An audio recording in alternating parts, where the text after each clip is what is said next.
Ano, naka-start na yan. Ha? Saan? Ayaw. Aray. Ayun, may time na. Bakit din niya ako? Taas. Taas na yan. Para akong malaglag. Bibigyan ko galabas. Ay, naisalita ay nandito na.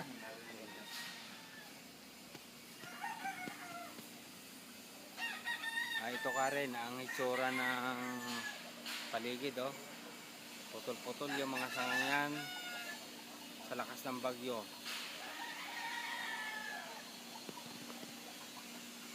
Wasak halos lahat dito. Bihirang bahay dito ang hindi na tanggalan ng mga kuwan. Ito yung harapan namin na matataas na kahoy. Nagkaputol-putol ang itaas. Oh, nahawa, no. Dating napakadikit-dikit ng maraming puno. Nahawa na. Yan. Malaking puno yan, oh. Ang itaas nagkampuputol na.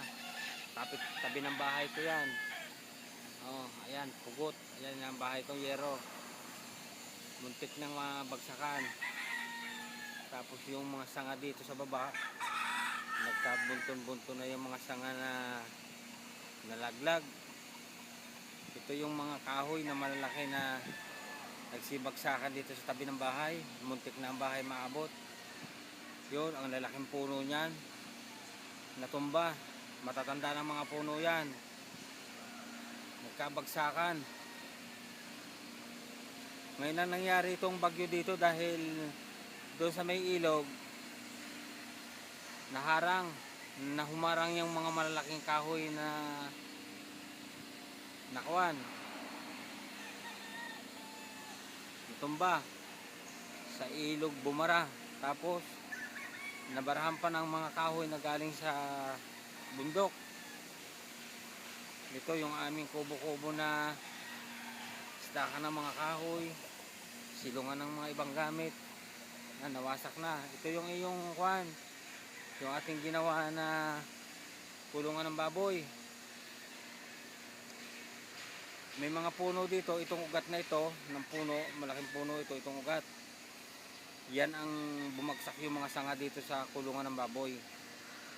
At saka yun dito mga puno sa tabi, bumagsak na din. Saka yun doon sa kabila ng ano na yon, yung malalaking yan. Yan ang humarang sa ilog, yung malalaking nagbagsakang kahoy na yan. Ilog na yung baba na yan. Itong kulungan ng baboy ay bubong lang ang naalis. Pero nabali yung mga haligi niya, oh. Mga bali. Yung haliging simento. Bali ang mga haliging 4. Pero madali lang reparin yan. Ang gagawin dito, yung poste sa labas na itatayo. Iuhukay na lang, kahoy na lang. 4 na poste, saka lalagyan uli ng bubong. kung gusto mo pang ituloy yan, ayan ang loob ng kulungan, may mga putik pa. Hindi naman talaga inaabot ang lugar na ito. Ngayon lang nangyari dito dahil yung pagkakaharang ito. Ayun ang ilog, ayun, oh. Yun, may tubig doon, oh. Saka yan ang ilog, yan ang tubig.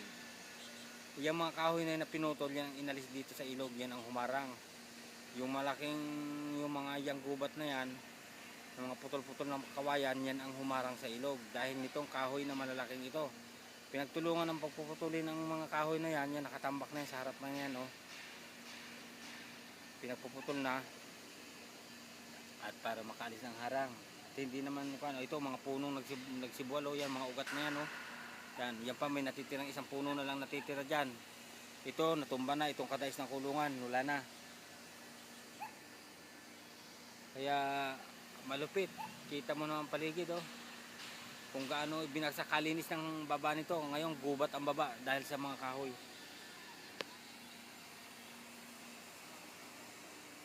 Ito ang ito na lang natitira, ilang puno. Pero ito pagka hindi na babahayin ito dahil mataas naman itong lugar ng pinagkunan ng baboy na ito, eh. Mataas yung pinagtayuan ng kulungan, taas ang lupa. Nagkataon lang na humarang yung puno at saka yung tubig dumaan dito sa taas. lumambot ang mga puno ng kahoy, yung mga ugat at saka lakas ng hangin. Signal number 3 noon dito. Yan, mga puno oh, bali ang mga saging, mga puno, putol ang dulo ng mga puno, putol, putol yung mga kahoy, na malalaking kahoy na yan, putol.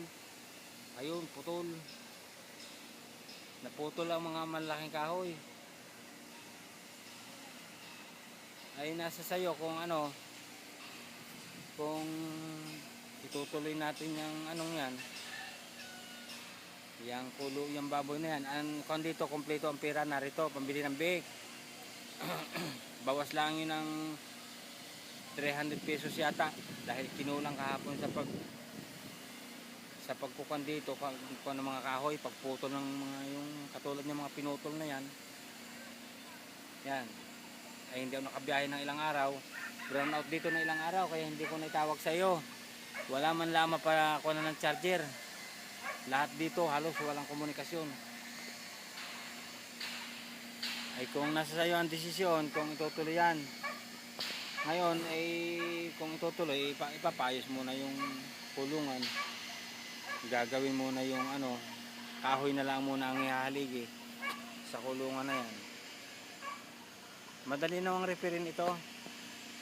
Papalitan na lang ng kahoy na haligi at saka bibili ng ilang pirasong yero dahil yung mga ito ang mga yero na yan oh, pilipit.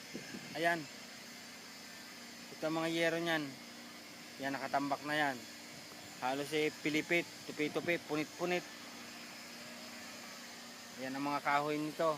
Yung mga kahoy na yan na yung pulang kahoy na yan, yan ang mga ginamit dito sa pinagpakuan. Bali-bali na din.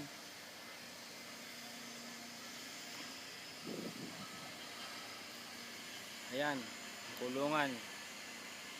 Bali haligi lang na kahoy 4. Tapos kahit anong kahoy na lamang gagamitin din ay hindi na maitutuwid aring mga yerong are. Siguro mga 2 piraso lang magagamit sa yero. Oo natin pipit-pitin din para umunat. O sige, at ako'y babiyahe muna ulit. Ilang araw ako hindi nakabiyahe. Ay gano'n lang. Ha?